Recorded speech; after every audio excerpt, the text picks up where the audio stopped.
I read 10 books this month, but did I read a great book?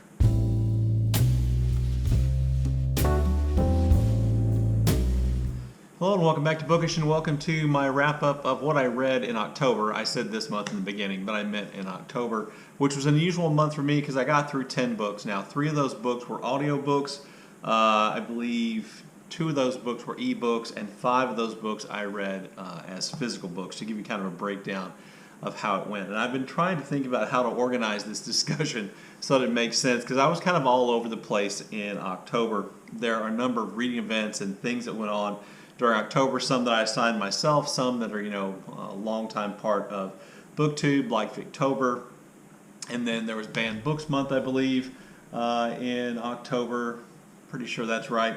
So I read some banned books, or listened to some banned books, I should say, in October, and read one. And this is just all confusing. Anyway, what I'm trying to say is that I have a variety of books here that I read that I want to talk to you about really quickly. Now, 5 of the books that I read are books that I read because I am reading the Polari Prize Longlist for their first book, or their first book award Longlist. This is a prize that they give to debut authors, and the book can be poetry, it can be a novel, it can be short stories, it can be nonfiction. And so I've read 3 fiction titles, 1 book of poetry, and I just finished the first nonfiction book, really kind of cheating. I finished that on November the 1st. And the first 4 of those books I have full reviews for on my channel. The 5th one, which is the book that I finished last, which is called The Diaries of Mr. Lucas, Life in 60s Gay London by Hugo Greenlaw. I just finished. I'll do a full review on this later this week. So those 5 books that I read were Mongrel, story of 3 Japanese women, their relationship to one another, and how trauma affects their lives, their future, etc. I thought this book was really good. Spoiled Creatures by Amy Twigg. Kind of a weird, disturbing book about a group of women who end up living kind of communally, and then all kinds of weird stuff and violence ensues. I did a full review of this. I also did a full review of Unbearable Heat. Is that the name of it? Impossible Heat, a book of poetry by Sierra Maguire about essentially about the lesbian experience, I think. Some of those poems I thought were really good. I thought they were really inventive. I liked the way in which she used structure to create rhythm in reading the poems. Not all the poems worked for me, but there's that book. Then the last book, or the book I read that I've already reviewed, the last book I read and reviewed from the Polari Prize is Isaac by Curtis Gardner. I'm looking at it here on my phone, and which is a coming-of-age story about a young gay man growing up in London, which is kind of, I thought, had some interesting and original notes to it, as well as, at once kind of really soft and sweet, on the other side incredibly brutal and difficult to read at times. And then the book that I just finished reading, again I'll say, this is The Diaries of Mr. Lucas, Life in the 1960s Gay London by Hugo Greenlaw.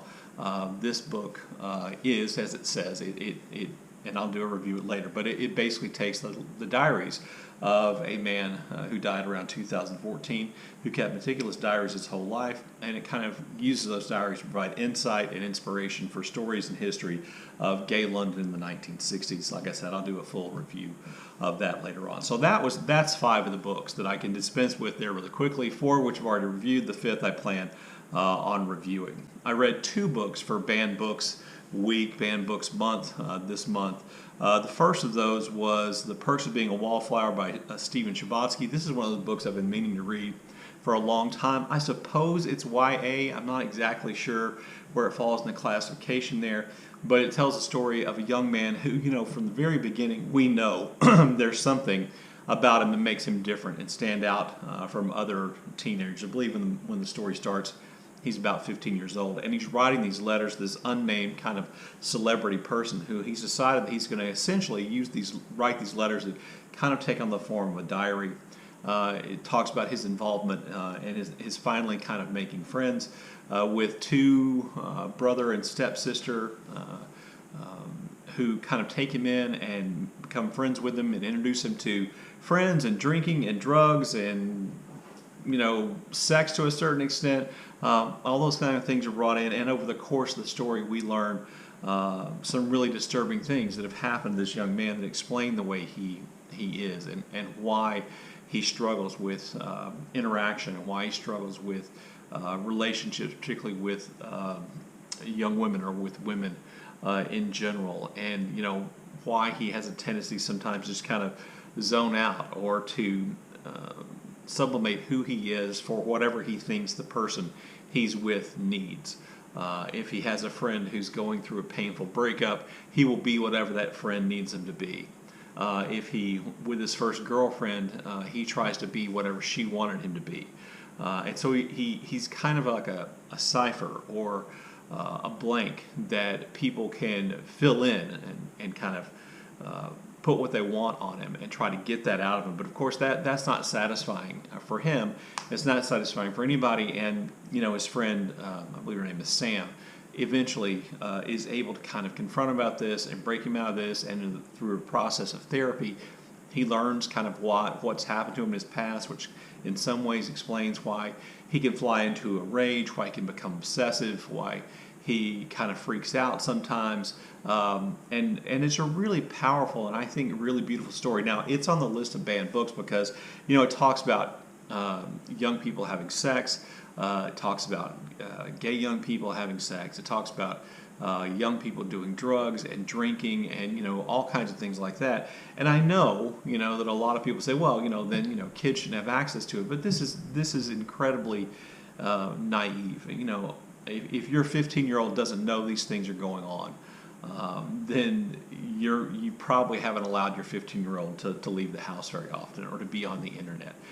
To keep a really powerful book, a really powerful emotional book, I think with which lots of young people, particularly young people who may not be the most popular people, give them a book which they can identify with. It can help them, perhaps if they've had a similar trauma or other trauma, see what happens with other people in this kind of fictional setting. And I think the book in the end kind of gives hope that these things have gone beyond. So to keep that kind of a book away from kids or young people, I think really might need that message, might need that kind of confirmation, because it talks about subjects which make adults uncomfortable to think that teenagers know anything about, to me is utterly ridiculous. So that was an audiobook I listened to for Banned Books Week. I also read a physical copy of a book for Banned Books Week, and that was A Clockwork Orange by Anthony Burgess. This kind of classic dystopian novel has been on my shelf. This is the exact copy I bought probably when I was in college. I would have sworn to you that I read this book, but I clearly did not. This is one of the byproducts of being old. I've seen the movie. I've had the book for a long time. I know I've started to read the book on more than one occasion, but having thought I was rereading the book, having gotten to the book, I realized I'd never read this book all the way to the end. And so I did, because I saw that this is the most banned book in the United States of America today, which shocks and surprises me, because it is such an old book, and because there is a somewhat controversial movie about it. But this book is a dystopian, so that automatically means that it has a strike against it. I do not care for dystopian fiction, so that's strike number one.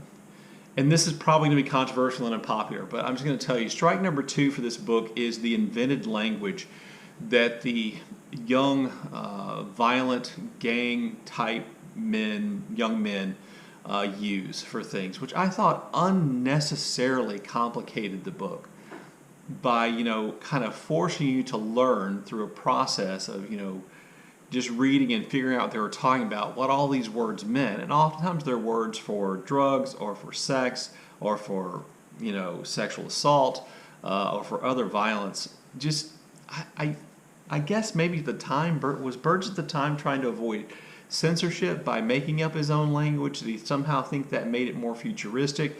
Maybe it does. And, certainly young people come up with all kinds of slang that, people today don't understand. For instance, that whole 6-7 thing, which, by the way, if you don't know, it doesn't mean anything really. So maybe that's what he's doing, and therefore, it rings more true. But it just irritated me. So if you don't know, the story involves a young man named Alex, who is kind of the leader of this like gang of 3 other young men. He's violent. They do drugs. They don't work. They, like I said, they have their own kind of special language, their own idea of fashion. There are rival groups with whom they will clash, and essentially they just roam around the city, wreaking havoc, committing acts of violence, beating up old men, killing old women, essaying women, and beating their husbands, stealing, thieving, vandalism, you name it, they get up to it. And Alex is eventually caught, and he's going to be imprisoned, in part because he's betrayed by the other 3 members of his group. And he's going to be in prison where he's going to be subjected to a kind of aversion therapy, which will work in the sense that anytime he thinks about doing something violent in any way or any of the things he used to do, he becomes nauseated. And, it's not that he's changed, it's not that he doesn't want to do those things. It's not that he realizes those things are wrong, it's just that it makes him physically sick. And, that's probably enough spoilers already if you haven't already read it, but, you can read to the end and find out whether or not that idea of reform actually worked. Can you cure cruelty with cruelty? And you probably know the answer already. But I read it, I have to say, I just don't like it. I don't really like 1984 or Brave New World either. I just don't care for dystopian fiction. And so as a result, I really found it a bit of a chore to get through A Clockwork Orange on my own. So those are 2 books that I read for Banned Books Week. Let's see, what else do I have on my list, on my incredibly weird list of books? Oh yeah, this was also Victober. Normally I take the whole month of October and I devote it to reading Victorian literature. I did not do that this month, in part because I had this reading project involving the Polari Prize, and in part because I just, for whatever reason, I just wasn't feeling Victober. But I did read 1 book for Victober. I listened to it as an audiobook, and I listened to The Invisible Man by H.G. Wells. Now, and why would you have, but if over the years you've kept up with my Victober reading, you know that H.G. Wells has showed up on my list several times. There are a lot of advantages to H.G. Wells books. They're short. The 3 I've read are science fiction, which are, The Invisible Man, Time Machine, War of the Worlds, and therefore they have kind of this really plotty, hopefully fast-moving aspect to them, and that's true. I really liked War of the Worlds, even though I thought it ended incredibly. I thought the ending was weak. I liked the Time Machine, even though I kind of thought Wells went kind of off the deep end there near the end. And I really liked The Invisible Man, which, if you don't know, The Invisible Man is a story about a man who is literally invisible. He is a gifted, I believe he's a chemist, and he figures out a way to make himself invisible by changing his matter so that it refracts light or something like that. That's the idea. And he becomes invisible, and he thinks this invisibility is going to make him kind of all these incredible powers and make him kind of invincible and make him like a godlike, king-like character. And what we see in the book are all the problems being invisible has. Like, he's cold a lot because he has to go around naked, because if he puts on clothes, people can see him. So if he wants to interact and get food, he has to put on clothes, but he has to do so in a way which he appears to be physically there when he is, in fact, invisible. Anyway, he gets involved in a lot of criminal activity, and the ultimate result is that he becomes a real villain to whom he meets his sort of just rewards. I don't know if you see Zelda over there, but if you hear a weird noise, that's her scratching. I liked it. It was a good choice for Victober for me. Like I said, I could listen to it as an audiobook when I was driving back and forth to visit my mom, so that worked out well in that regard. And I liked the book. So, a good Victober for me. I also then continued on a process of reading as much of the work of Louise Erdrich as I possibly can. This, I think, is my 14th novel by Louise Erdrich, and that's The Bingo Palace. This is part of the Love Medicine series, and as such, it involves their characters and families that you've met in other books who appear here, probably most notably Fleur Pillager, kind of this matriarch, mystical figure appears in this book. But mainly what this book is, it is a story, the story of three people, and I always forget their names. So there's Lipsha Morrissey, Lyman Lamartin, and Shawnee Ray.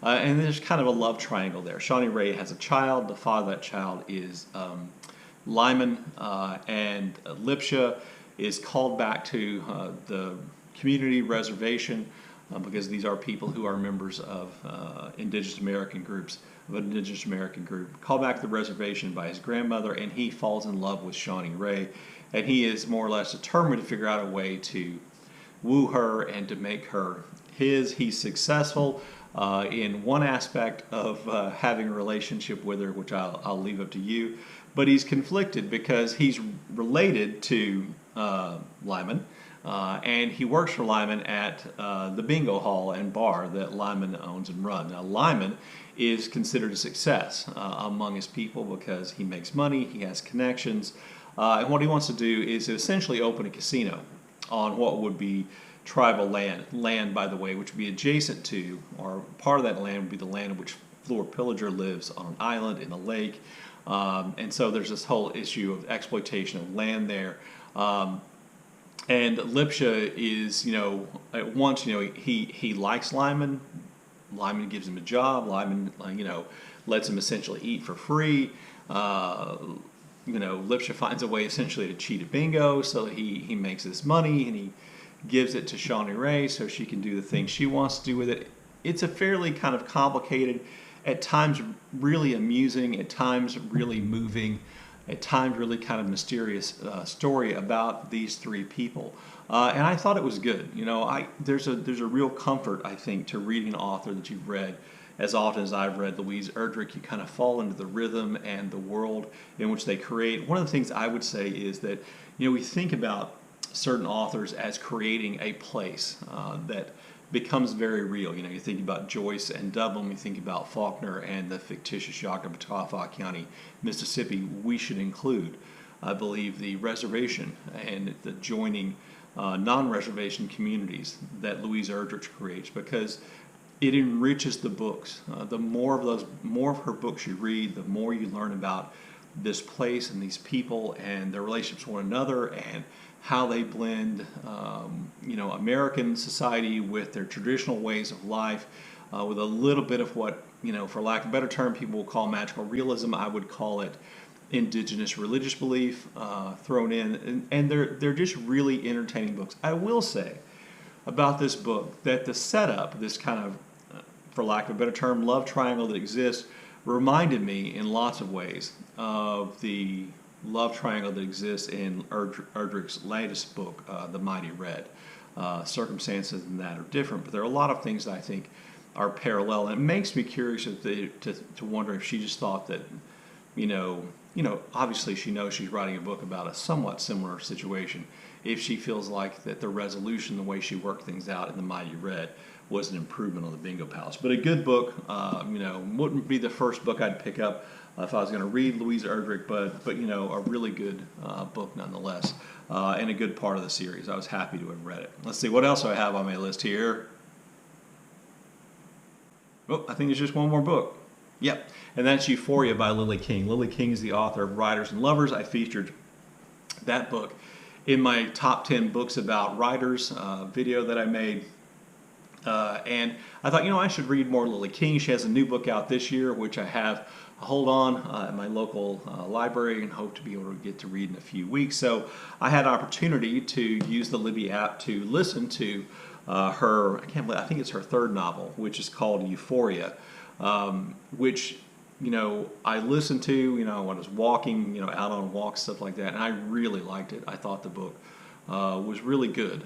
It tells the story of three people whose names I'm going to forget. Let's see if I can have them or I can find them, access them quickly. Tells the story, there we go. It tells the story of three people, all of whom are essentially anthropologists. There's Nell Stone, her husband's name is Fen, F-E-N, and he's Australian, and then Andrew Bankson, who is English. And They are anthropologists in a period in the I think it's the 1930s, in which there is a lot of interest in indigenous peoples all over the world, and anthropology still being somewhat of a new study, I believe. There's a lot of people going out trying to come up with theories about commonalities between humanity and trying to see the connections between these indigenous societies and our own, or how they're different and unique, and writing papers about this and writing books about this. Nell has already written a book about this, which essentially is a whole book about adolescent mating rituals, sex, among a certain indigenous group of people in New Guinea, which is a shocking and a scandalous book, but which makes her famous. This causes her husband Finn, who is also an anthropologist, to be jealous and to want to, achieve something big in the field of anthropology so that he could be on the same level. He's very conscious of the fact that his wife is more famous and wealthier because of the earnings she's made from her book than he is, maybe more respect in the field that he is. And they are going to go together, or they are basically in New Guinea looking for an indigenous group they can live among and study. They've been living among and studying an indigenous group, but that group was really oftentimes violent, and Nell appears to have been threatened or in some way perhaps a victim of violence. They leave that group and they go back to Australia, and it's Australia where they meet Andrew Bankson, and Bankson essentially promises them he will try to help them find another indigenous group, and indeed he does. They go there and live among them. And Finn gets up to some nefarious acts involving cultural appropriation and meddling in the society that he's living among instead of just observing them. We see his relationship with Nell deteriorate and restore itself, and then I think inevitably you probably know that there's going to be some kind of relationship between Andrew Bankson and Nell, because Bankson falls in love with Nell, and it's a really beautifully, interestingly told story. I know it may on the surface may sound like a romance, but there's so much here that in addition to those that love triangle romance element of the book, that makes it a really rich read. A lot of thought went into, and I believe King did a lot of studying of real anthropologists, Margaret Mead maybe at the time period, and her approach to her work, and how there are different approaches to anthropology, and kind of how that kind of chauvinistic Western view of these indigenous societies really is reflected here. Beautiful description, beautiful story, somewhat tragic, but just a really good book. And I'm really glad that I got the opportunity to listen to it, and I did. I'm looking forward to her next book. I think that's all 10 books that I read. I might have left one out. If so, well, we'll get over it. November is nonfiction November, so I intend to immerse myself in the nonfiction titles from the Polari first book prize, and then I got this book yesterday, Baldwin, a love story, a biography of James Baldwin, which is around 620 pages, not counting the notes and all kinds of scholarship stuff at the end. I started reading it yesterday. Tiny print, big book. This is probably a month-long project for somebody who reads as slow as me. I'll have to intersperse other books in here as well, but I'm really looking forward to this. As you know, I love the work of James Baldwin, admire Baldwin, the thinker, the civil rights leader, the outspoken critic of American society, and I've read a lot of Baldwin, so reading his biography is really going to be a treat for me this month, and I'll read other nonfiction titles as well.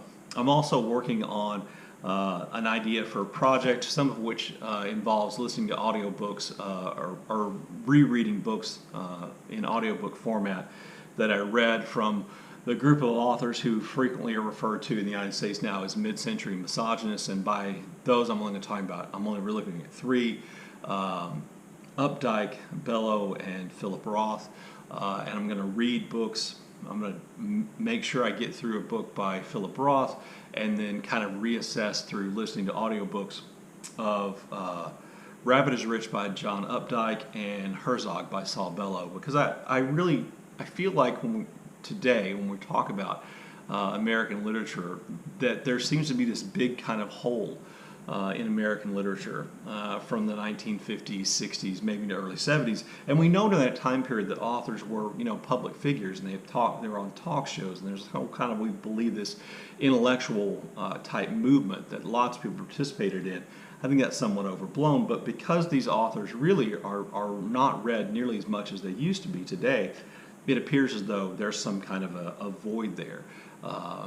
Particularly among male authors from the time period. So I wanted to reassess the books I've already read and read some Philip Roth, so I have some background. Him, when I was a younger man, I read a whole lot of Updike. I read quite a bit of Saul Bellow, and I read Goodbye Columbus by Philip Roth, but I tried to read American Pastoral a few years ago, and I just lost interest in it. I'll try to get through that again in audiobook form as well, but also reading The Human Stain, and so that I have more information about Roth as a writer. Anyway, there you go. Those are kind of, that's my 10 books I read in October, and a little ramble about what I plan to read in November and probably December. If you read any of these books, have any thoughts about these books, any other comments you want to make, please leave those comments in the comment section down below. And as always, thank you for watching.